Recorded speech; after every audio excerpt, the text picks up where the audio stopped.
Well, dudes, just got off of a 48, up 4 times after midnight last night, and now I got to talk to you two idiots. So, really wish I didn't have to do this. Wish I was upstairs and asleep, but here we go. This is the commitment we've made, Josh.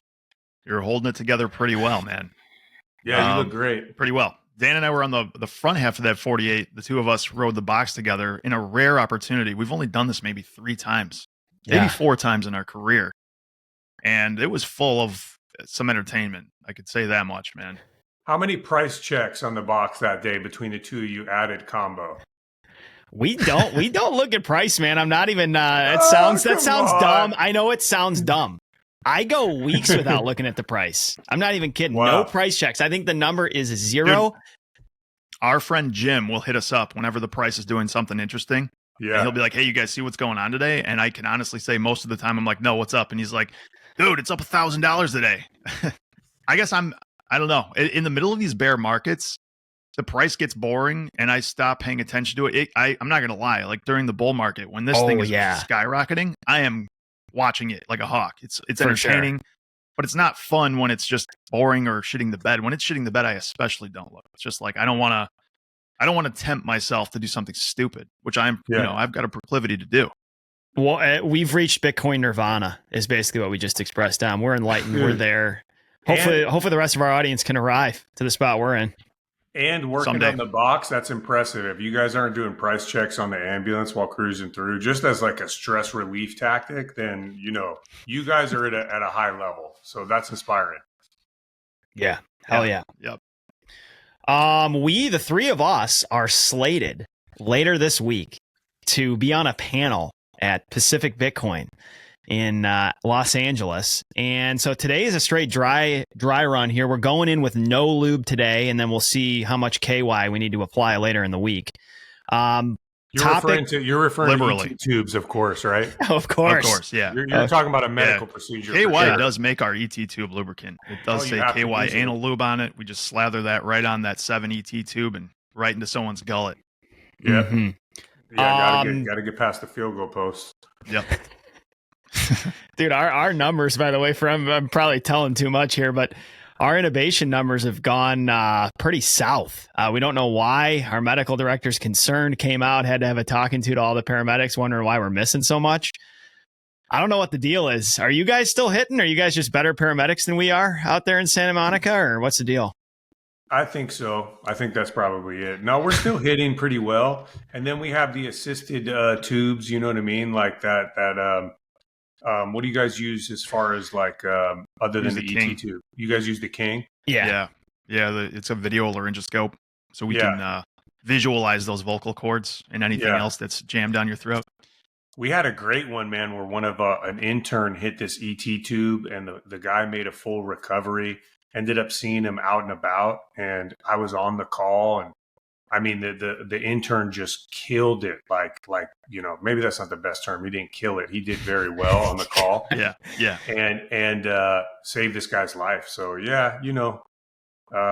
guys will get back to good numbers, dude. We're talking shop here, but for the few medical people, I think our problem is that we went to video laryngoscopy from the old school, and we were using the King the way we were using the old one. And it's maneuvered very differently, much more delicate, much less abrasive. You're doing less, pulling up and out. I think that's part of the reason. We'll get our numbers squared away. Could be. Best paramedics on the planet at our department, Dom. Oh, dude. Dan, we'd be remiss if we didn't tell the story about the nurse we met at the hospital the other day, man. We have to tell the story. So we drag a patient to the hospital, pretty typical, middle-aged man who's having what looks like a heart attack. He's diaphoretic, sweaty. He's got nausea. He feels like shit. This poor guy. Very nice gentleman, by the way. Taking it like a man. Taking that heart attack like a man. Like a man. Yeah. Get him to the hospital. We roll him in, and we take the sheets off that we have covering him. And it's apparent to all that are standing there that he pissed himself, which is not unusual. When you have a medical problem like that, you pissed yourself, whatever. Usually you don't bust people's balls for having pissed themselves when they're having a medical emergency. This nurse takes a look at this guy's crotch and goes, "Hey, bud, looks like you wet yourself. And the guy ignores it, right? Everyone's in the room. Everyone knows he pissed himself. Everyone's just playing like, whatever. The guy pissed his pants. The nurse doubles down and goes, "Bud, it looks like you pissed your pants." And we're looking at each other like, is this fucking guy serious? Like, he's just going to bust this guy's balls about having pissed his pants. Yeah. I'm telling you what. Yeah. I was just going to say, if I'm ever, if I'm 57 years old having a heart attack and I get wheeled in and a male nurse calls me bud and then asks me if I pissed my pants in front of 5 people, this guy's like 30, by the way. He's like 25 years younger than the guy he's addressing to as bud. But Dan and Josh, the bud is the real stinger there, not the urinating the pants. If the bud was dropped, you probably would be like, "Hey, yeah, I did. I'm going to give him a pass." But they throw the bud on there, and it's exactly. So we spoke about it. We were like, "Man, that guy's kind of a piece of shit." When we get back to the hospital, we're gonna call this guy Bud. So we wheel in like 2 hours later. Same situation. This guy just didn't piss his pants, and I'm like, "Oh, hey, Bud. Here's what's going on with this patient." The guy doesn't flinch. I expected him to like take it as an affront, which it was. And I said it in the most like demeaning, just the most demeaning way I could possibly impart to this bud. And he just flinched it off. And then he proceeds to tell us in front of the patient as we're moving him to the bed, he goes, "Each one of us has to take a lick of this shitsicle." Like each one of these people in the chain, from the paramedics to the nurses at the hospital, has to lick a giant shit popsicle. He says this in front of the patient, and we're just like, this guy's either a legend or the biggest piece of shit I've ever met. We're not going to see him again. He's going to be hasta la vista within the week, I think, Josh. Yeah. Travel nurse. For sure. You're probably right. Seriously. Yeah. I had a call recently to add on to the train. You guys know a lot of time the amputations get called in and it's not really an amputation. Like, how many times have you got a call for an amputated finger and they have a paper slice from the knife, and it's like, all right, family. But this one, dude, the finger was off, dude. And I see this long nail and I'm go, "Hey, where's she at? Where's I'm kind of thinking like in my mind, where's she at? It's not, dude. It's an old school dude. And you guys know it's the pinky. And everyone knows the old school gangsters sometimes keep that pinky nail. Some might call it like a cocaine nail. You know what I mean? But so that was a first. Never seen that pinky nail, the special one that has the one nail on there. Maybe it's for opening Ziploc bags. Probably. Maybe it's for taking off paper clips. Who knows? We can't assume. But that was my first amputated pinky nail. Did you guys save that cocaine pinky nail? Yep. Did the whole thing, dude. Dry on ice. Going to be reattached. Working. Going to keep sorting through whatever it's sorting through. You know what I mean? If you're that surgeon, you got to clip that. Yeah. Was it a table saw? What was the deal? How did it come off? Got stuck in the door. Ooh. Yeah. That's a hell of a slammed door right there. I know, dude. I'm thinking like in my mind, I'm like, what did like a NFL lineman, like they got their finger in the door and they just went and just body checked this door? Shit. Yeah. So I feel like the main culprit I've been seeing with hand stuff is avocados. Avocados are hot. All the hot people are eating avocados. They're getting prevalent and people don't know how to slice them. You guys seen any? We had a bad one the other week. Someone went pretty freaking deep. What are they going on? The palm cuts with the avocado? Yep. Oh, yeah. Big palm cuts. Yep. Yeah. Stay careful, folks. It's like that ET tube. You got to use finesse. So for sure. Yeah. Whenever I've seen fingers amputated, I think every single time it's been a table saw or a chop saw, something like that. It's some contractor that just cut his finger off. They usually take it like a man, no crying. Just here's my finger. Let's go to the hospital. Yeah. I think sometimes people are in shock when they lose one too. Yeah. Yeah, man. Can you guys get this? Can you guys get this reattached? You usually lie and say, yeah, probably. But in reality, if you cut your finger off, pretty unlikely it's getting reattached. Yeah, they're doing some cool stuff these days, though. Obviously, I don't know what you guys have near you, but we have UCLA Ronald Reagan, which is like one of the best trauma centers in the country. And they're always doing cutting edge, innovative stuff. And like, I think if you go there, you got a good chance of some badass surgeons reattaching your finger with full functionality. Nice. Yeah. Take some If ball sack skin, wrap it around that finger. If you're going to get frisky with your fingers, go to Santa Monica, is what I just heard. Maybe we'll eat some avocados while we're out there, Josh. Yeah. No, we're safe. Yeah. They probably have a dick enlargement suite there, I would imagine, too, in LA. I mean, they've got everything out there. Anything you can imagine they have. They've got it all. I can imagine a lot. Yeah. Josh's imagination. You start talking about dicks, and Josh's imagination runs wild, Dom. Careful. Not just dicks, but yeah, heavily dicks. Yeah, other stuff, too. Where are we starting here, boys? Yeah, Josh, you want to kick us here? Yeah, I'll kick us off with this. So yeah, like Dan said at the beginning, this is kind of a dry run for our discussion at Pacific Bitcoin, which is going to be in Santa Monica this week. This will probably be out in the next day or two. So if you're listening to this, grab a last minute ticket, get out there and check it out if you're in the area. But I mean, I think the best way to start is to just talk about what it is are we doing here? You know, like what's the point of this podcast? What's the point of Proof of Workforce? Why do we care so much about this? And what is the impetus for that? And I think that is fodder for many podcasts in and of itself, many discussions. But the essence of it is it's injustice in the world. We have so much, especially in finance, like the Cantillon effect in itself. Like we have this world where the finance has been set up in a way where it benefits massively the people that are already wealthy.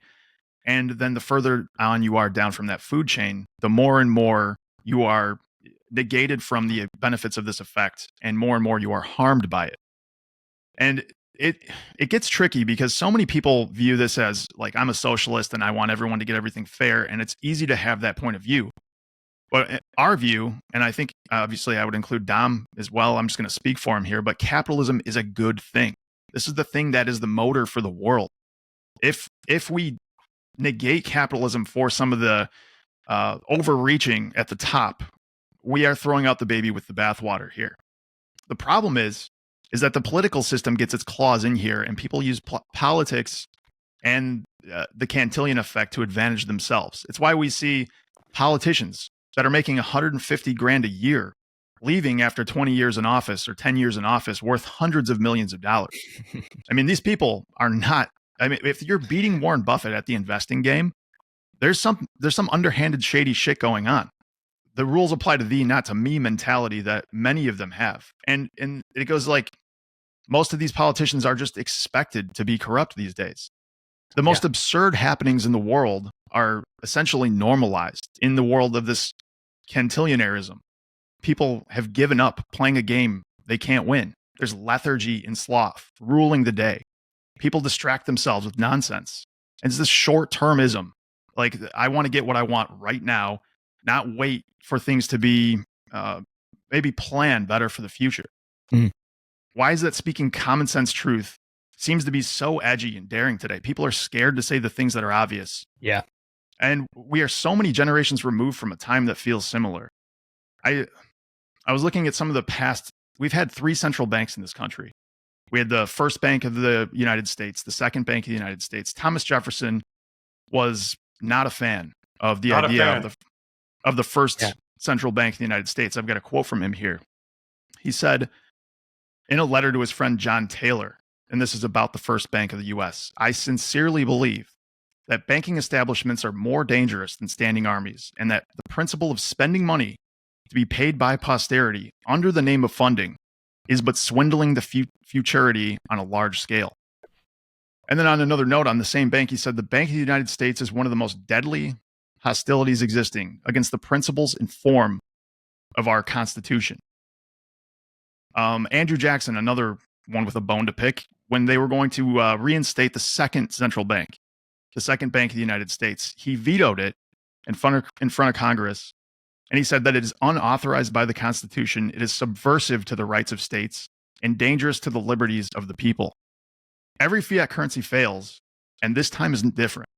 In our opinion, this current monetary regime, when it does unwind, Bitcoin will be a pristine city on a hill that will aggregate value.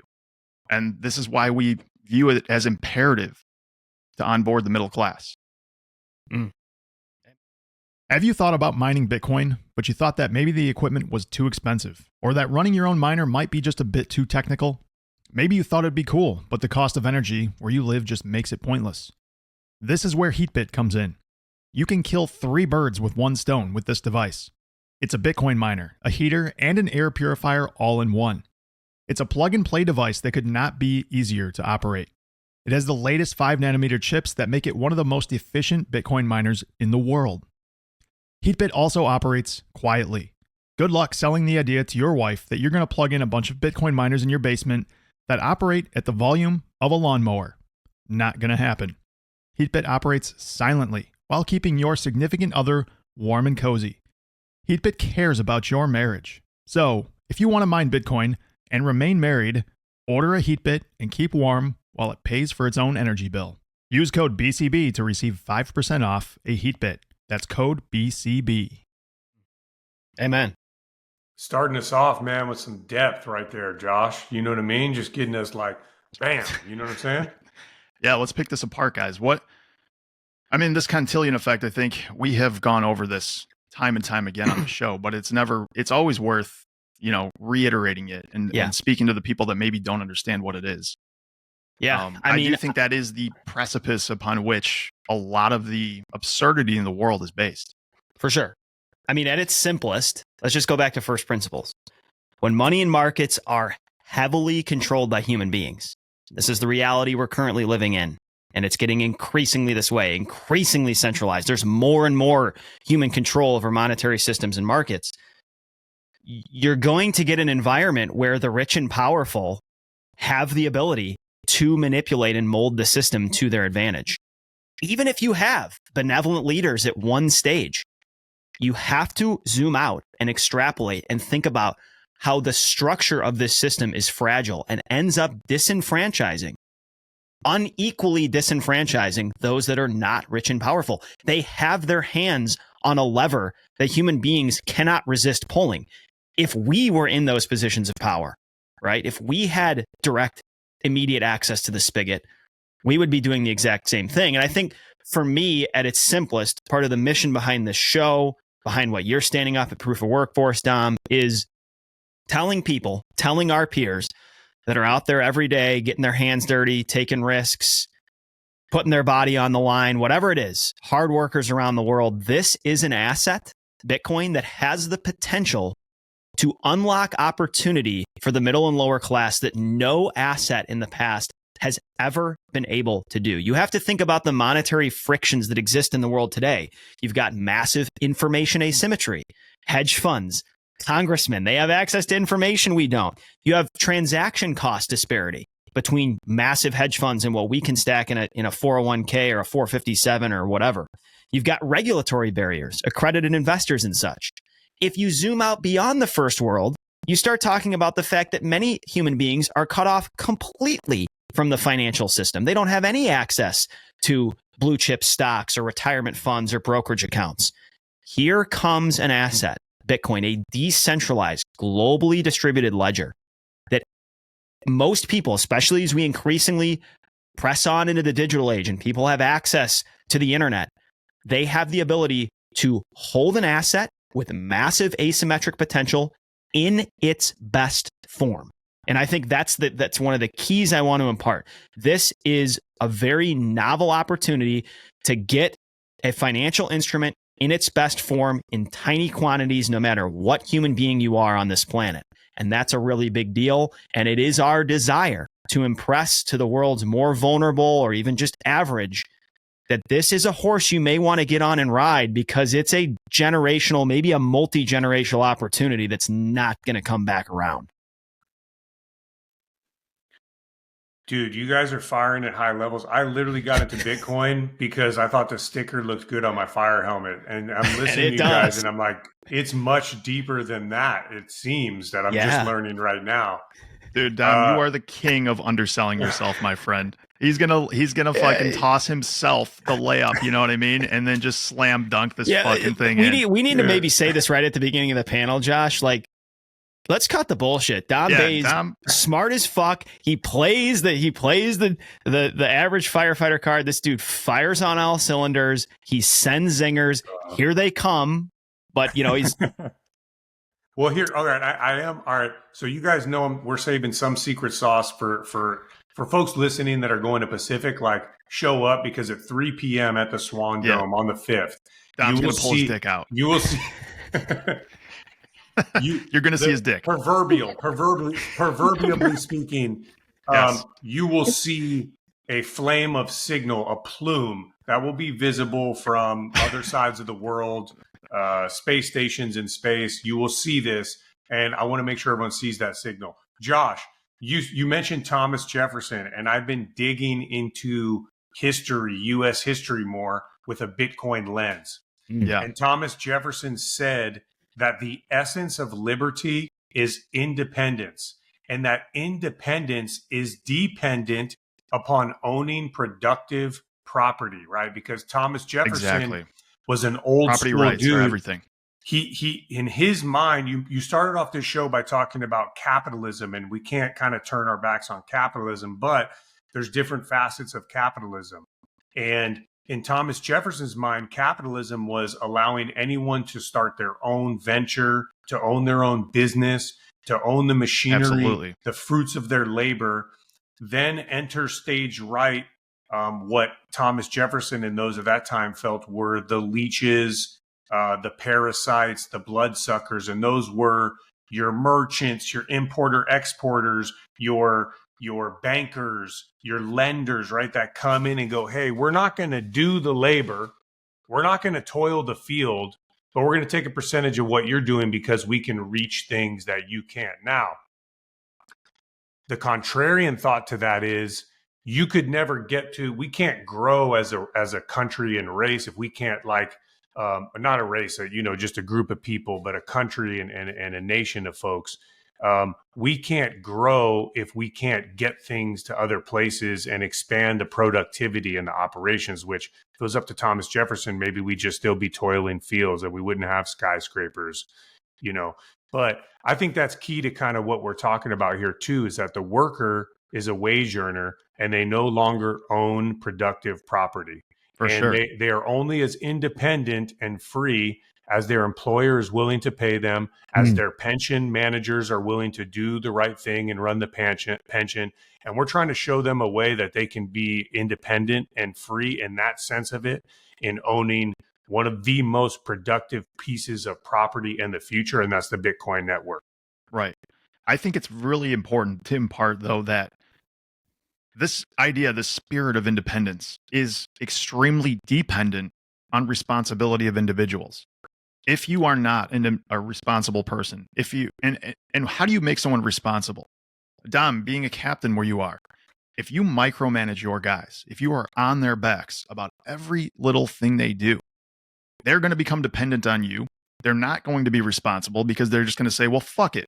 Dom is going to just tell me what to do anyway. I don't have to actually think or do anything independently. I'll just let this guy tell me what to do. But if you are able to be a little more hands off, let these guys work independently, they're going to take responsibility. They're going to take that on their shoulders and they're going to do a better job. Just that. And I feel like that is why, at least part of the reason as a country, we have gotten where we are. People don't feel responsibility. They know that there's going to be somebody that's going to bail them out. They know that they just simply don't have to. And so they don't. And then again, we're back to this lethargy and sloth ruling the day, turning everybody into, basement warriors of this generation and the next, instead of being somebody who wants to go out there, own a thing, run a thing independently and do it themselves. And that the spirit that lies that is what built this country. And losing that, we lose the essence of what this place is and was intended to be. For sure. The other comment here, and I'll preface it by saying I know that there's a lot of folks in and around Bitcoin tends to lean not just right, but in some circumstances extremely right, where they would say this idea of being really pro-labor, pro-union is bullshit. And and I'm going to push back on that. I can play both sides of the fiddle here, but I'm going to take the side of, I think some individuals that aren't in our shoes lack an understanding for how spit roasted labor has gotten in the United States in the last 30 to 50 years. And they're sort of, it's coming in both sides. I'm going to start on just the inflationary side. When you have a fiat monetary system that is inherently inflationary, I'm stealing this from Lynn Alden. she talks about what she calls anchoring bias when it comes to wages. If you are the wage payer, inflation is in your favor because Dom is paid a wage, and unless he asks for more, you're paying less year over year. You know what I'm saying? The anchoring bias in an inflationary environment benefits the wage payer. In a more constant, harder money environment or a deflationary environment, the anchoring bias is on the opposite side, where wage earners can theoretically make more, but we live in an inflationary environment. One example, we know that the last couple of years, CPI has gone up significantly. Yes, it's leveled off and come down, but buying power has eroded. Our raise this last year was less than 3%. Honestly, I was surprised at how low it was, Josh. I thought it was going to push higher. Our contract is structured in a great way, but a weird way where we are based off of comparables. We lost buying power because of that anchoring bias and an accelerated inflationary environment. So that's one thing wage earners are up against. The other thing they're up against is sort of Triffin dilemma. And this has been talked about on this show and in Bitcoin a lot, but in the United States, U.S. manufacturing and industry has become less profitable over the decades because of an artificially and perpetually strong U.S. dollar. USD hegemony as a result of the fiat system. This has disincentivized human capital from entering the labor force. People are flocking into healthcare, software, finance. Nobody wants to work with their hands. And so I guess the beauty of that at this point, and that is in many ways pushed wages down, pushed just profits down in labor in general in the United States. So those are my 2 points on what labor is up against and part of the reason why we've decided to organize. Maybe we as firefighters isn't totally fair, but that's why a lot of industry has decided to organize to kind of push against these forces that have worked against them. I think the beauty right now, I'll close with this, and I sent a tweet yesterday just kind of outlining this idea I'm trying out. It was based off of another Lynn piece. It's called The Cost of Reshoring that she wrote like 2 months ago. And it's pretty obvious we have a deficiency here in the United States of manufacturing and industry. Couple that with the fact that everybody is fucking lazy. Everybody wants to work from home, not get their hands dirty. And so you have an environment where the demand for labor is high as the United States is trying to reshore and bolster industry and manufacturing that's way behind and getting lapped by China. And at the same time, your supply of labor is really low. I think there's a chance, dudes, that labor could do really well here in the next decade or two if these sort of trends continue. Any thoughts on that from either one of you? Yeah. I mean, if you think about like some of the mainstream blue collar jobs that could never be offshored, like being an electrician, being a plumber, being a window installer, something like that, where you have to have your feet in the United States in order to make that work happen. Those people have made and are making a serious amount of money if they structure the way they run their business correctly. If they're not just, I mean, if you start your own electrician shop, you can make massive amounts of money. Like you could rival doctors and lawyers fairly easily with a couple of guys working for you, running your own thing, or even independently as an electrician. I think they're making well over $100 an hour. Union electricians are at this point. Yeah. But a lot of these jobs you mentioned where they have been offshored over the last, say, 30 years since China's really come online, that's kind of a weird question mark because there hasn't been jobs here that are, let's say textile jobs. They don't exist in the United States. They haven't for probably since the 80s or something. When you're re-onshoring them, like how much do these, I mean, they're going to want a prevailing wage, obviously. So things are going to get a lot more expensive. And labor, it'll be interesting to see how that, reasserts itself back here as it does populate back into the United States. Yeah. Yeah, Dan, you mentioned something, where there's some Bitcoiners that lean a certain way and that they're anti-labor. And this has always fascinated me because at Bitcoin's core is this belief that the fiat system is broken, right? And that people are taken advantage of. And at the same time, to also be anti-labor, it kind of perplexes me a little bit because you're saying, oh, I also don't support one of the few systems that actually balances the fiat system that just basically leeches off of the worker. So, I think what happens is You do get very large unions sometimes, and we've seen them in history. You look back that they get a little too big and they start playing the cantillionaire's game. And in becoming in that arena, they do fiat maxi kind of things that we've seen in the news and media. And so they confuse that. They go, hey, well, labor unions are just part of the machine. But what people don't understand is that labor unions are larger unions that consist of smaller tribes and unions. We have to support those groups. We have to support them finding Bitcoin because they're very vulnerable. Dan, I agree. I think unions are going to win here, and they're going to continue to win, and they're well organized. But there's a time frame of winning that we need to look at, like as far as checkers and chess. In the short term, strikes are good to keep up with inflation, even though you hope you don't have to go to the point of striking in order for your employer to say, we're going to pay you enough to where you don't take a real life pay cut. That concept is like, whoa, but you got to do what you got to do. Eventually, we know, and I saw in response to your tweet, that there is the future is approaching fast. And certain jobs are very vulnerable to things like AI, automated systems, etc. So they have to look very long term. And I'll get into it later when we talk about proof of workforce, looking back historically at workers that became irrelevant. But they have to look long term at that. One other thing I just wanted to say, Dan and Josh, you mentioned workers not going to work and people being lazy. I do view one aspect of a lack of willingness to go to work as a net positive, and that's the office workers. My personal view, I'm happy as hell. We got into firefighting because we love to be outside. We love to work with our hands. We love to talk with people. For people that got out of cubicles and said, I'm not going back, I look at a skyscraper like a giant prison, or like in the Matrix where they're all linked into the system. You go there and you're working to build a company, and not all companies are like this. Like places like Google, they made these like fun work areas where you meet people and the productivity went up. But for people that got out of the office building, the drones, man, God bless them. I think they actually progressed.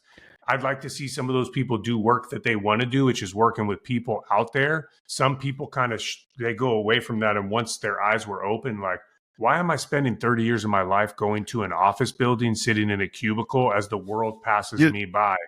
I'd like to see places. I'd like to see them find different areas of productivity and fill, like Dan is saying, some of those gaps where labor is needed. We need people. It's no wonder too. Like we walk through, we're doing a fire alarm or something at a commercial office space.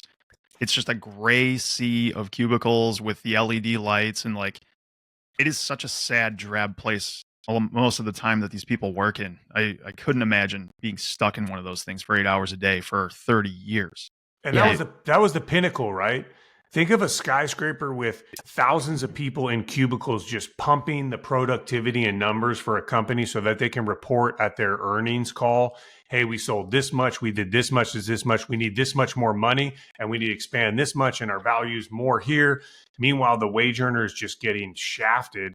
And so, I'm happy that crumbled. I think that was a huge awakening for people. We need to pivot those people into doing things they love and finding Bitcoin as a vehicle for freedom, as a vehicle for owning a piece of the future and supporting like the best money we've ever known. Totally.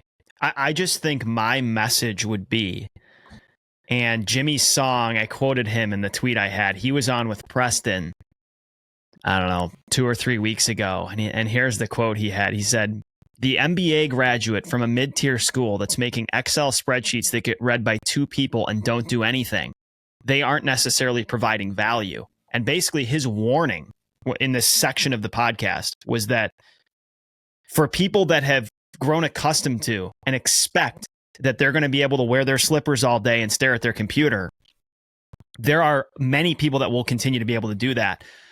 But even in a higher rate environment, like where rates are right now, and money's not sloshing around quite as much, let alone a potentially harder money future, there is going to be less fluff moving around. And I think we are going to see a shift of where people are rewarded for their work. And so you're going to have some of these, as you said earlier, basement warriors that are going to be pissed at things like seeing the UPS with their contract and benefits is making 170K, and maybe even they're going to be pissed.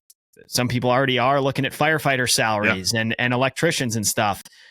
And it's like, this is some of what the market's telling you. Like, everybody wants to stay home in their slippers and pet their puppy and do yoga and shit. But there's not many people that want to get out there and get their hands dirty. And so you're going to see wages kind of shift. That's a little bit of the vision I have for potentially how this might shift. As many of you are aware, Dan and I moonlight as paramedics. We see people day in and day out who have one major concern: insurance. They either have no insurance or they have some terrible insurance that doesn't cover a thing, while sticking them with a huge premium. They're worried about the cost of the ambulance, they're worried about the hospital fees, they're worried about the cost of everything. Sometimes they refuse to be transported to the hospital for urgent needed care just because they don't have insurance. This is where Crowd Health comes in. Crowd Health is not health insurance. It's better. You contribute every month to a fund that covers you and assists others in need. If you ever have a significant health issue, you will be crowdfunded. You pay the first $500, and then the community steps in to help you out. Crowd Health will negotiate on your behalf to obtain the best possible price. If you're sick of overpriced and underperforming insurance companies, try Crowd Health. Support humans, not giant health insurance corporations. You can try it out starting at $99 per month if you use code BLUE. That's code BLUE. Have you been paying attention the last few years? If so, you know one thing. Not your keys, not your coins. This is a quaint saying, but it's real. If you're not holding your seed keys, you have a Bitcoin IOU, not Bitcoin. CoinKite is the maker of the Cold Card Mark IV. This is the industry standard for holding the keys to your Bitcoin. Holding your keys should not be intimidating, and it isn't. The Mark IV makes this an incredibly simple process. You could be a degenerate firefighter and hold your own keys. That's how simple it is. If you want to create a more complex setup, the Cold Card Mark IV has you covered there as well. You can create a multi-sig using a cold card, a tap signer, and even the upcoming Q1. Speaking of the Q1, if you want to have every bell and whistle and give yourself no boundaries as far as interacting with Bitcoin is concerned, the Q1 is your signing device. CoinKite makes some of the most sought-after gear in Bitcoin: the block clock, seed plates, the open dime, and the Sats card. Everything you need to secure your Bitcoin. Click on the link in our show notes to get discounts at the CoinKite store, or use code BCB for 5% off the Mark IV. What Musk did at Twitter is a good example of what could happen to a lot of these companies where the fluff exists, as you just mentioned. Like, he went in there with the idea that we're cutting 80%. He wanted to cut more than he needed to because he would rather add back the 20% that he didn't need or would need, instead of keeping the 20% above what's actually functional. And if you would apply that across, a swath of companies in the S&P 500, the amount of people, not saying that these people are useless, but the amount of people that could potentially be on the chopping block in a scenario like that is crazy. And that's like a deflationary pressure on wages as well. Because if you just simply can force the people there to work harder and shit can a bunch of the people that want to do yoga and play with their dog, for 2 hours in the afternoon, I mean, it's a net negative for the world in a lot of ways. Like, you're basically shit canning people that, are useful to some extent, maybe not as much as they could be. And companies running leaner like that, it could be a negative pressure on price wages as well, depending on how this all hashes out. It'll be an interesting thing to watch play out, depending on how nasty this downturn is. You know what's funny about the UPS example, Dan, is like, and this always drives me nuts. The same with firefighters when people complain about, workers doing well. You have the option to go do that job. Totally. Like go do it. And then they say, well, I don't want to do that, but the costs are going to get passed to me. The costs are going to get passed to you no matter what. UPS, you think they're not trying to figure out ways to make money off you? That's their decision. Don't punish the worker, because if they finally go, wait a minute, we're driving the trucks around in 100-degree weather to get these people's packages nonstop to them, and our life is spent driving a vehicle, shipping other people's stuff. We want to make the money to keep up with the cost of living. And now you want to punish us because after we succeed in that, you think our employer is going to pass that added cost to you so they can keep their top line healthy and keep people paid and keep people making millions and have high revenues. And so you're going to get mad at us for that? Like that baffles me. So those two things is like, I don't entertain those much. Yeah. like you said, we're hiring all the time. Come work. I'd love to have you come work with us as firefighters. We need good people. There is something magical that happens as more money is getting paid out too. People suddenly get out of their basement and they want to work. You know what I mean? Like there's a price point at which every basement dweller is going to go to work. It's just a matter of bidding it up to that price. And I know obviously lots of other factors involved there, but there is a price where I'll go deliver fucking UPS packages, man. You pay me enough, I'll fucking drive a UPS truck all day. I'm sure you guys would both agree. We got to get a hold of UPS and go, hey, now that you have this extra dough, hey, take care of your families and stuff like that, but start planning for the future. And again, we know, this opens up the whole other area about education on Bitcoin and learning what it is and how it can protect them, because we know there will come a day where the UPS truck drives itself. That's something that I see as inevitable. When that happens, what role Bitcoin will play, the most sound digital money available, the best monetary protocol around, I think it will play a key part in how those automated trucks operate. Imagine 60 years later, or however many years later, the UPS union goes, hey, I know you guys are going to replace our fleet with these trucks. We own Bitcoin. We mine. We run nodes. So let's talk. What does this look like, right? Like, because you're going to replace us, but we own the thing that forms the foundation of what you're going to replace us with. Like that's chess. That's a chess move. That's a bold chess move. I was going to wrap up my thoughts here on this topic by just sort of summarizing high level a lot of what we've said about the way we see the work environment currently. And one way you could put it is that I think it could be argued we've been living in the midst of one of the softest money environments in human history. And with that has come one of the softest job environments in human history. And so as either money hardens or trials come, which feels, hate to use this word, but borderline inevitable with where leverage and debt loads are at. I don't know what word you want to use, but it seems like there's going to be unwinds of different varieties potentially over the next couple of decades. As things get tighter and harder and less soft, I think so will the job market. You know what I miss about soft money? No. Dan, sorry, I thought you were done. No, finish your thought. You're on it. Go. I miss about soft money when guys at the firehouse are refinancing and they're getting low rates. And then you go next to them with the phone and you hear what rate they're getting. You pretend to be on the phone with someone. And let's say they're going to get like 3%. And you go, yeah, hey, but yeah, okay, cool. Oh, 2.25. We'll take it. Lock it up. And the guy's like, hey, what? And you're like, hey, dude, I got to go. I got to go make a phone call. Yeah. And you ruined the guy's day's over, right? He's like, dude, my lender, dude, I used to do this that. This guy's fucking me. Oh, I do that 8 times a day. And then after I'd be like, no, I wasn't even on the phone. They're like, dude, I just yelled at my lender. Like, wait, you weren't? I said, hey, you probably got a better rate though, right? Like, yeah, they came down, but like, yeah, I didn't get a 2.5. I'm not even refining. Everyone's refining for sure. Like half of our department refied with the same dude. These guys know they come in the firehouse and they want to clean up shop. There's this mortgage lender who's been dropping off water bottles, Dom, for I think over a year. He's been dropping, and they're great. They're high quality, robust water bottles, very refreshing. They're superior to what we have stacked at the station from Aldi.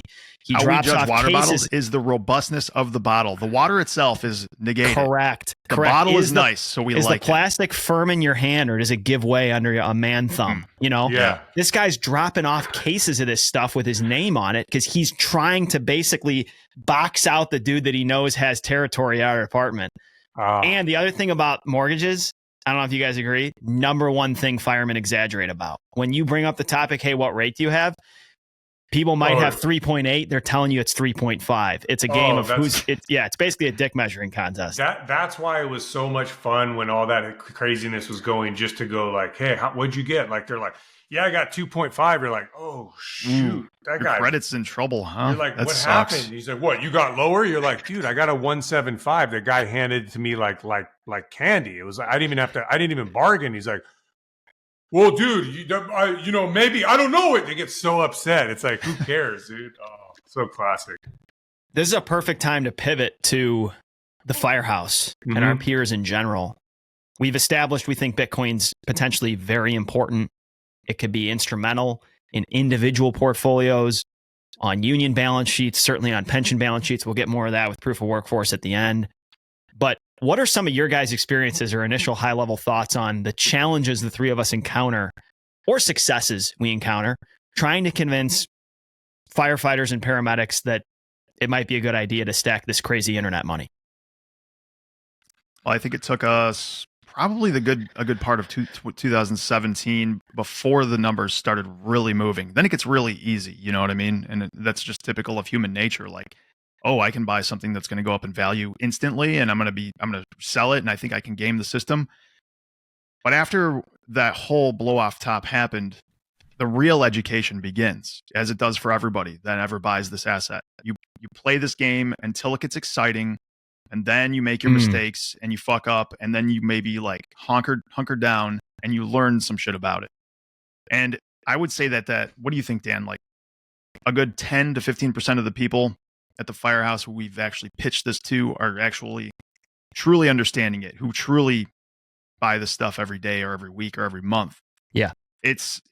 There's a combination of trust there. There's a combination of like people that want to learn, people that are hungry to learn. And those people who want to learn and are hungry to learn, 9 times out of 10, when they really start understanding, they really start digging into this thing, it becomes obvious to them. And the rest of them are just opportunists, as most of us are. Totally. Yeah, there's 2 different techniques that I try in the firehouse. One is I talk about the Bitcoin network, the protocol, some early Satoshi emails, the white paper, the fundamentals, no takers. The other is I rent a Ferrari at the local dealership, slap a Bitcoin sticker on it, and I go, boys, I got some that hit. 100 people, 100% conversion rate, right? And I'm joking around. I don't actually do that, but we know that it holds true that, it's so easy to get lured into the price side of it, the gambler's mindset. I'm just looking to turn my 10,000 into a new boat, or I'm looking to, take a big chunk out of my mortgage payment and pay off my house. And it's tough. And finding people there's all kinds of types at the firehouse. There's, we have the degen gamblers. We have the super conservative monetary folks who won't, they'll buy a pencil if it's 10 cents off, and they won't take any risk, and they do things by the book. We have the person that's just a cog in the wheel. They question nothing, all the way to the conspiracy theorist who's like, that's where I was going to ask you. I was like, how many conspiracy theorists you got there? How deep are they? You should have seen the time that the FBI came to do a ride along. I mean, like, there's 3 shifts, and one shift, there's always a shift that has the most conspiracy theorists. The FBI came and said, yeah, we're doing this tactical medicine thing. We're going to set up shop, and we're just going to do a ride along. And they set up this like workstation, and a couple conspiracy theorists are like, what's going on here? The FBI, they're riding along like, whoa. They're like, whoa. I'm like, chill, dude. They're just doing a paramedic thing. I'm like, yeah, sure. Okay, yeah. They're doing a paramedic ride along, and it looks like an operation center's in the break room. Like, yeah. It's dangerous letting people inside the firehouse, because then people really start to unpack just how good this job is. Like, we can pretend like we're doing productive shit in there. The reality is we're sitting on our ass on the recliner. Josh and I are often editing a podcast. And so, you get someone inside the temple, and it's kind of scary. You gotta kind of handle them with gloves. That's for sure. Yeah. We have, especially the FBI. The conspiracy theorists actually, like, they're easy, right? Because there's certain things of Bitcoin that challenge the system that lend themselves to a conspiracy theorist. Some of the folks that think everyone's out to get them, their biggest thing that I found to orange pill them is the fact that with a node, you can enable your own payment network. that you can make payments if the system fails and the banks go down, and they go, wait, really? I can use a node to pay my friend for something and I don't have to use but yeah, hey, big bad conspiracy theorist, you're on Venmo and you're out here thinking that the system's out to get you. So what if that goes down? So maybe there's something there. Maybe for the super conservative person, you focus on the asset side of Bitcoin and just talk about how it can be a good savings mechanism over a long time for small little steps in. It's just finding that thing. There's a wide variety, even though we're all a bunch of blockheads, no Bitcoin pun intended, but there's different avenues that open up. As an aside, before we move off this conspiracy theory thought, what is the latest conspiracy theory you've heard propagate at your firehouse? Anything that really piqued you or you heard recently that you thought was hilariously off? Oh, well, you know what's funny? Not from inside the firehouse, but from outside. What's amazing is when you watch a conspiracy theory on a topic you know about, and I'm sure you guys saw this too, the Maui fire conspiracies, I was laughing my ass off, not at the situation because it's a very dire situation, but at the conspiracies.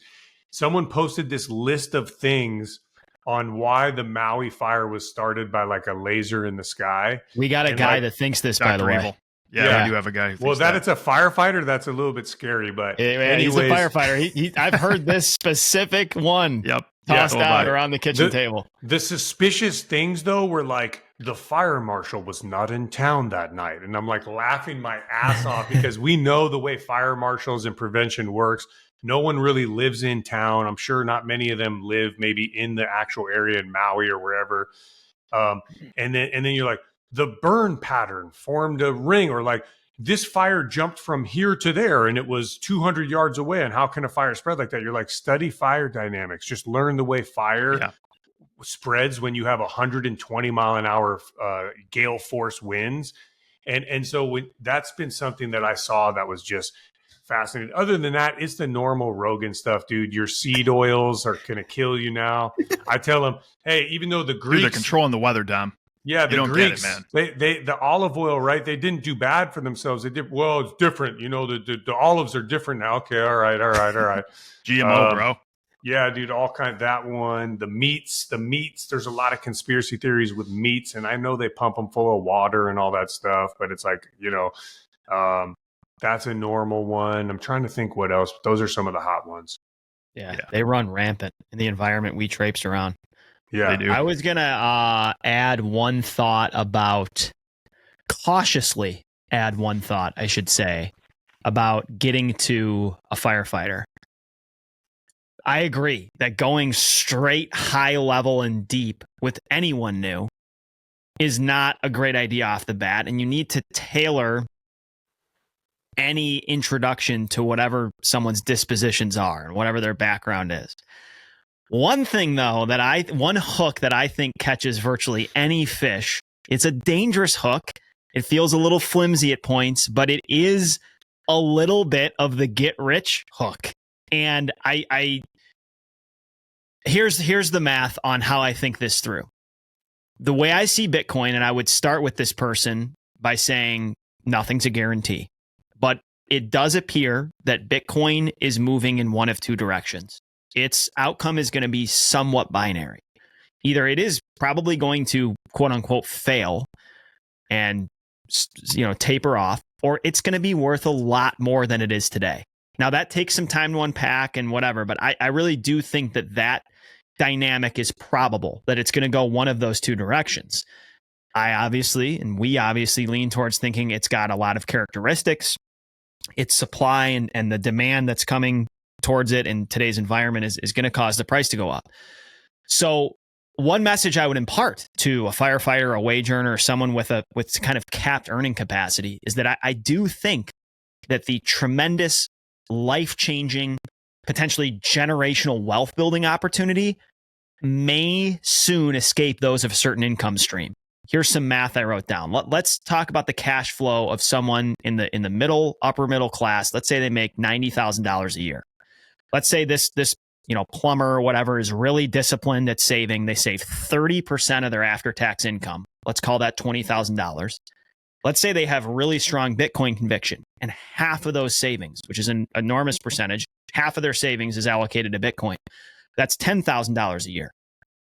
In my view, the reality is that the sun might soon set on $10,000 worth of Bitcoin a year being truly life-altering. And that's really far out on the spectrum of what most people in our line of work could afford per year, let's say.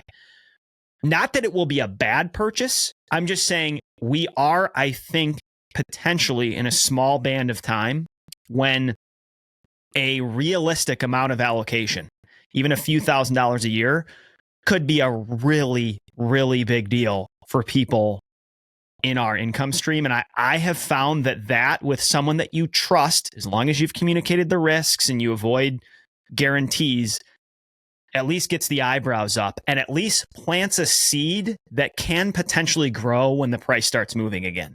That's how I see orange pilling with a lot of my family and friends, is like the seed was planted initially. You know, I had less conviction back then, but back in 2017, 2018, I continue to plant the seed here in the early 2020s.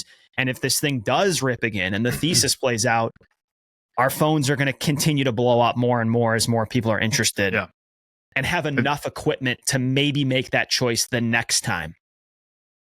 It is important as you make those kinds of points that you don't come across as sure, 100% sure that this is going to be it, because anybody who's intelligent is going to say anyone who's 100% sure of something is kind of an idiot.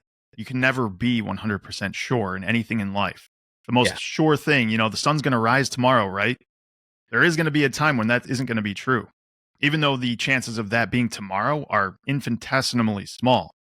You just can't be sure, and you can't impart that. Even if you think you are 100% sure, maybe you should go back and check your own assumptions, because maybe you shouldn't be 100% sure. But you especially shouldn't be telling people that, because that is going to give them that murky feeling of this is a salesman who's just selling his book and doesn't necessarily know what the fuck he's talking about. You should be totally forthright with the fact that you think the likelihood is very high, but it's not 100%. Yeah. Well, with that concept of letting people know that we're on the verge of not being able to capture the early entry levels that we could right now, we kind of go back to what we started this conversation with, right? With our buddy Thomas Jefferson about owning productive property. Now, if you can't grasp this concept that you're not winning by having $1 million cash in your bank, we're raised to think that that's winning. I have $1 million of cash, I'm rich. No. You're like temporarily rich until that gets spent or reallocated. If you can get into the early mindset of Bitcoin with this concept that I will own productive property and I will not trade productive property for non-productive property, which is the dollar, it's counterproductive. It goes down in value naturally since it was invented. You're going to be okay. You're going to be all right no matter what. Even if, like Josh mentions, that hey, I thought we were going to go up, but we had some down periods. It doesn't matter. It's still productive property, and I have it. And I would tell someone the same thing with real estate too, right? You heard when 08, 09, I'm sure you guys were in the firehouse. Everyone was like, scoop up these houses and flip. And house flippers have the potential to get burned. And people that hold property as part of a portfolio as productive property, they continue to be okay until you get to the point where you're not a wage earner anymore. You don't have to depend on the wages. So it's hard. It's interesting that you guys bring this up, because within our own circle, we have some people that are committed to being wage earners for life because they don't either grasp or they don't want to have the headache of owning something that produces an income for them. It's always going to be tough, even with Bitcoin for them, because they're constantly looking at, how do I put amount of dollars in and take an amount of dollars out? And that is always, even though we can say with pretty solid confidence that in 10 years, Bitcoin will be worth more than it is today. I feel confident on that. I cannot say with certainty, but I can say with certainty that Bitcoin will be a productive asset, a productive property. And I do not foresee that changing even in 10 years. And it'll continue to be so. So it's interesting things that kind of come up and how we have to get to that deeper layer of some of the traditional financial education that never occurred for many of us. Yeah. It's interesting you brought up real estate, and I was thinking of an analogy that kind of makes sense to compare the Bitcoin world to real estate. So if you're somebody, Dom, you're in Santa Monica, if you own some nice property in Santa Monica, it's going to retain its value. I would almost put that in the real estate world like that's Bitcoin. And then you're trying to flip, right? You're trying to flip properties, right? Like that's trading Bitcoin. Like, yeah, it could be really profitable, but if shit goes sideways on you, you're fucked. And the whole thing of where you're financing with other fucking property, the whole thing blows up on you. And then if you're buying stuff in ghettos and trying to be a fucking slumlord, like that's shit coining all day long. Like shit is gonna blow up in your face. So don't shitcoin, don't slumlord. Yeah. It's a nasty game. And so, getting that mindset, what I would say to the another aspect of this that I think is really important for orange pilling firefighters to kind of bring some of this together is we are very much, for the same reason that some Bitcoiners kind of question the unions that are in the fiat system, we have us one or 2 feet heavily entrenched in the fiat system. We rely on wages from cities, municipalities who are very much invested in traditional legacy finance, who rely on banks, money makers, Wall Street, etc. To the conservative saver, I found, hey, do you own anything outside of that fiat system? Do you own, what is it? Yeah. Do you own something? Well, they might say, well, I have gold. No. Gold is not outside of the fiat system. It's also very much entrenched within it. You can look into gold, and even gold bugs will tell you that there is some insulation, but it's very much entrenched. What do you own outside of that system? Because we've been burned by the system, and this kind of ties into pensions.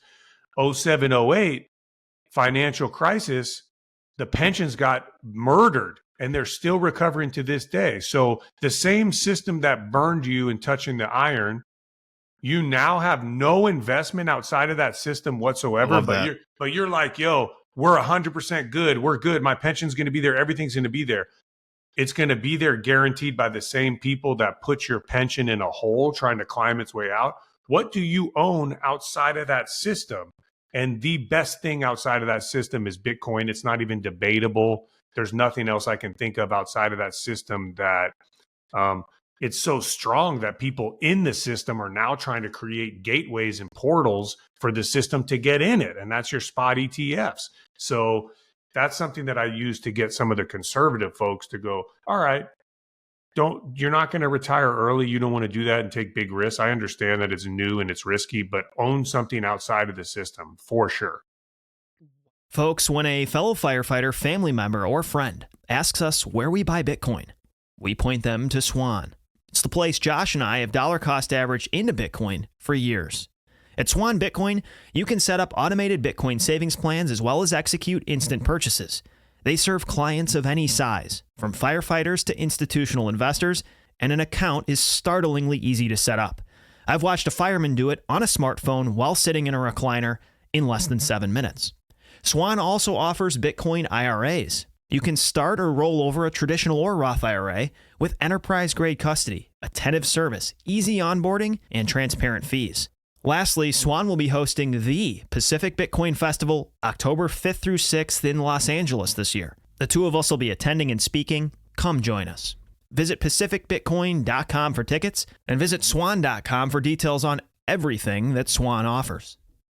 Ladies and gents, the fact is that Bitcoin remains decentralized because its ledger is distributed all across the globe. The thousands of computers that keep track of who owns what and ensure the accuracy of the Bitcoin blockchain are the nodes. You ought to be verifying your own transactions and balances, as well as enforcing the consensus rules yourself.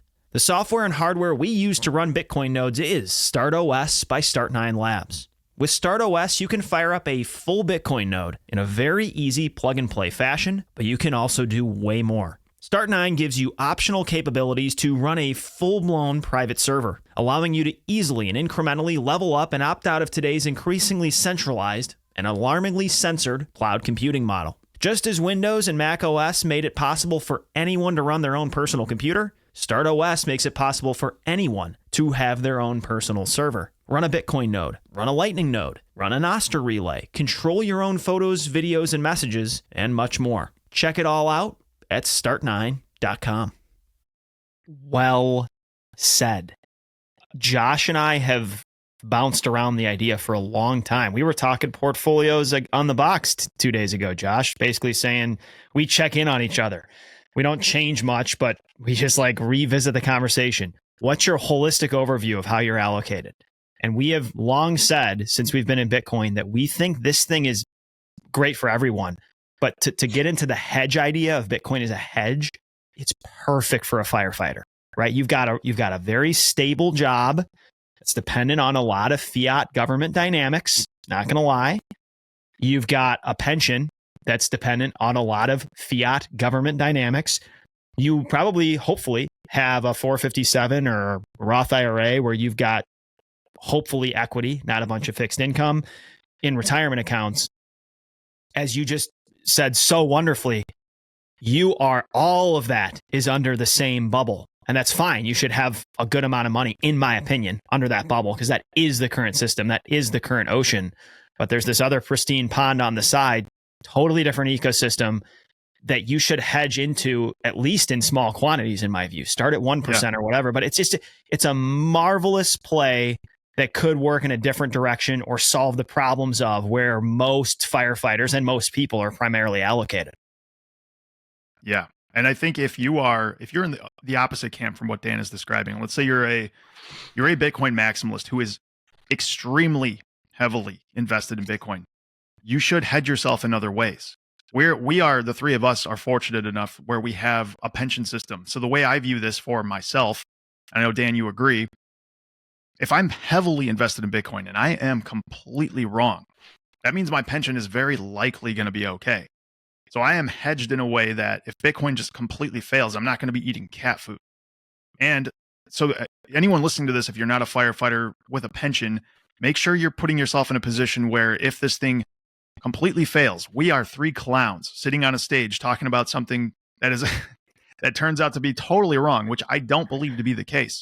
But I am not so sure of myself to not think that I could be a fucking clown. Make sure you're covering your ass, because I don't want people to be listening to this 10 years, like hunting me down, like, you motherfucker, I lost everything. Yeah. You three dumb motherfuckers, I lost everything. We don't want to see that happen. We want to make sure no one's eating cat food. We hate going to calls where grandma's eating cat food. All right. Don't do it. I don't want to be the guy who made you put a bullet in your head. Hey, should we put red noses on at Pacific? Just come up, just three red noses. I'm going to get a t-shirt that says, I am not so sure of myself to not consider myself a clown. And it's going to be me with the red nose. Love it. Like holding up 2 Bitcoins. That would be a banger. Josh, you got to get that. Dude, Dom, that's how we hedge ourselves here. What I just did is insert a nice hedge at the end of this episode where we're totally wrong, but we told you we could have been wrong. I mean, it wasn't our fault. I think, though, serious to your point, anytime you're pioneering, anytime you're venturing on a new technology, something that is being built in real time, whether that's a building, a protocol, whatever, it doesn't make logical sense to put yourself at a position where the success or failure of that thing will define whether you're okay or not. I mean, exactly. that goes for any new thing, right? Yeah. It just doesn't make sense. And so folks have to keep that in mind. I always tell them, I've actually talked to a lot of people on the last, when we were at like 40 or 50K, 40, 44, there was still a lot of interest, even coming off of the high. And I talked to a lot of people out of taking huge swings. And I told them, hey, why would you put yourself, if you can afford those big swings, by all means, that's fine. If you're looking at it like this is disposable cash and I'm going to take this huge swing, I understand. But how could you put yourself in a situation where you're going to lose something you worked really hard for without knowing more about what that thing is? Slow down, get in, learn some, get in, learn some. And those people came back to me even after FTX. And I was expecting them to say, hey, dude, what the fuck, man? Like, thanks for the tip. No. They came back and they were like, hey, this is great. I'm getting a better entry point at this. I kind of did what you recommended. And now I'm actually grateful for it because I learned and I have an understanding and I'm not worried. I'm not scared. I'm not panicked. I'm prepared. Yeah. And that's what you want. that's what you want. That's what you got to try to get. And so I find myself always talking people out of taking massive swings, including on the proof of workforce level, right? In talking with unions that sometimes want to take these massive swings. Same message for them. Let's talk proof of workforce. What is this? We're pumped about it. You've been kind enough to have us sit on the board and pretend to help you. You've done all of the heavy lifting. What are you up to? What's the vision? Yeah, Mike's yours. Thank you guys. This is very cool. You guys know that I had a long union career, and Josh, I know you did union stuff too. 10 years on the union. I've been in Bitcoin since 2017. I get off like a lost puppy that used to do 40 to 60 hours for the union. What am I going to do? The wife's making fun of me, says I'm like a penguin with a briefcase, always running around like, looking for stuff to do. These two worlds collide. Some crazy stuff happens with some rescues, Last Pacific Bitcoin, which, we all know that story. I find myself on the mission to bring Bitcoin to workers and unions. And as I learn more about Bitcoin, I realize, for many of the reasons we talked about, workers need to find Bitcoin for many, many reasons. So Proof of Workforce is a nonprofit. It's the pinnacle of that effort now as a formal organization, a 501c4. And its mission is very simple: to bring long-term Bitcoin adoption and sustainable education-based adoption to workers, unions, and organizations. Hard stop. That's it. Using the tools we've had, the lessons we've had to get workers to kind of get to learn about this.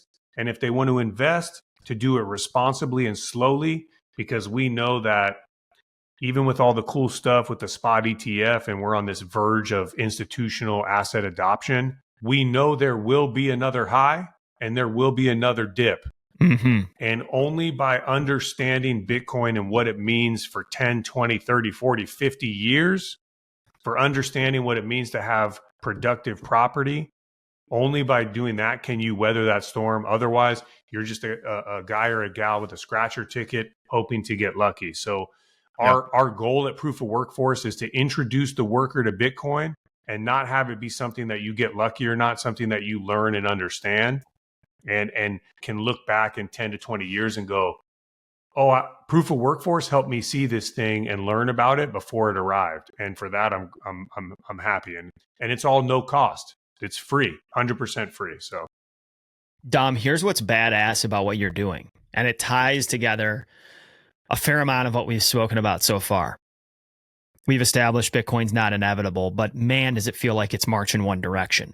And it has access and design that allow, as we said off the top, wage earners, average folks to stack this thing in its most pristine form early when it could really change their net worth and their future and their family's future in a dramatic way.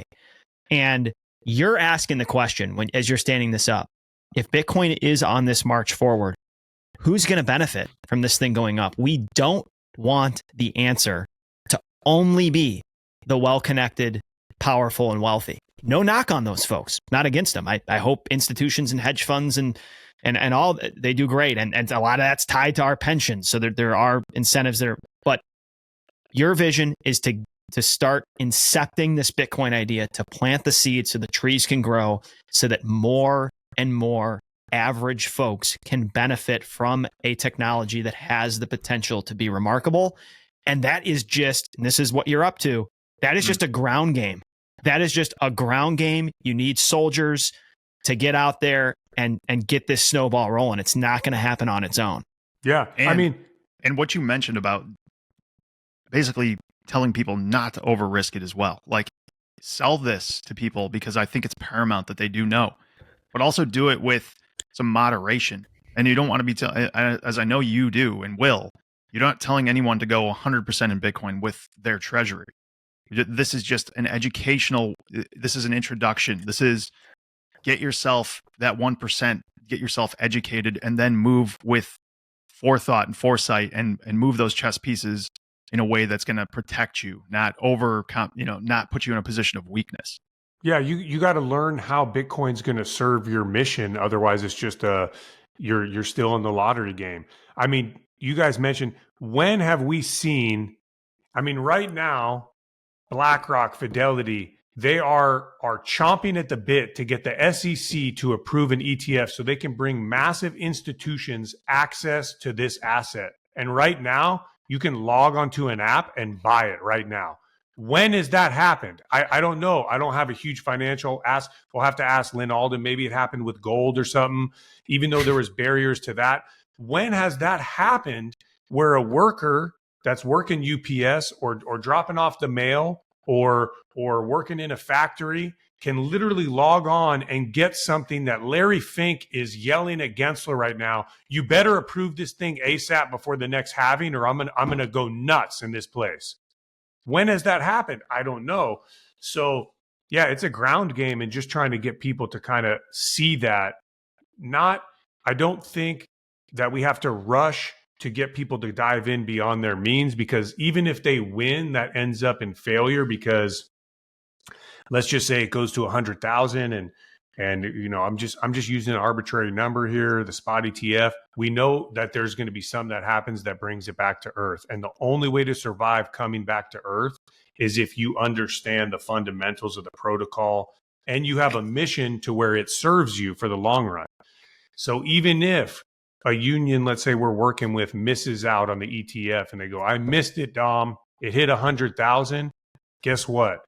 It's not too late to learn about it, take slow steps into it. There'll be more price fluctuations, but you're still thinking short term, because we're looking 10, 20, 30 years out when, you're driving the UPS truck and they come knocking on your door going, hey man, thanks for everything. I know you just got hired here, but like, dude, we just got the automated trucks and like, we're laying off some folks.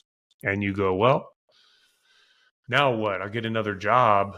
But it'd be nice if you were stacking something that's going to be a foundational part of the future and you have ownership in that, right? We're back to freedom and independence.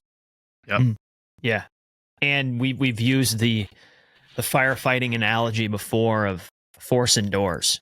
Basically, what you're doing right now with your union, you've gone other places. You went up to Sacramento, right? At least kind of pitch some stuff. Sacramento is where you went, correct? I went to DC with the Bitcoin Today Coalition before I started my nonprofit. I've done some stuff in Sacramento. I'm going with some legislators to El Salvador. I'm like crap. I'm everywhere. You know what I mean? That's what I try to do for the nonprofit. Especially on ambulance calls. But you're like we had a thread a while ago we were going back and forth on of basically you're like the wedge or the ads in the door. You're getting that leverage right now. Even with your union, I'm sure not everybody's super stoked about it, but you got that small allocation, and when that number starts to go up and this thing starts to move out, that is going, you're Johnny Appleseed, dropping seeds, trees are going to start to grow, guys are going to get more interested as this thing proves itself over time. That's like one of the beauties of finance in general, but Bitcoin most specifically. It's going to expose who's right and who's wrong. And when you're telling someone to take a proper sized allocation, it's not doomsday if the thing doesn't play out. But if we just take your union as an example, they're going to get more exposure to how this thing progresses, because there's at least even a small amount of skin in the game for guys within their union that know nothing about Bitcoin. And I think that approach you're taking of even if a union doesn't take a position, the fact that you go to a meeting and talk to a bunch of firefighters about this, if this thing's pumping past 100K in 2027, they're going to be like, remember that asshole from down in Santa Monica? Kind of had a disgusting chick stash, thought he was cool. That dude they're going to start calling you. You know what I mean? Yeah, and you're that's going to have part of the game here. You're going to get to enjoy that window of everyone thinks you're a genius until it falls off the other end again. It's a really enjoyable short period of time. Well, then we'll be able to start getting education. We haven't even talked about on here. We focus a lot on the asset, but there's a whole nother world that is opened by getting involved in Bitcoin that's not even on the asset side, right? And that's the network, the protocol, the payment rails, and the community.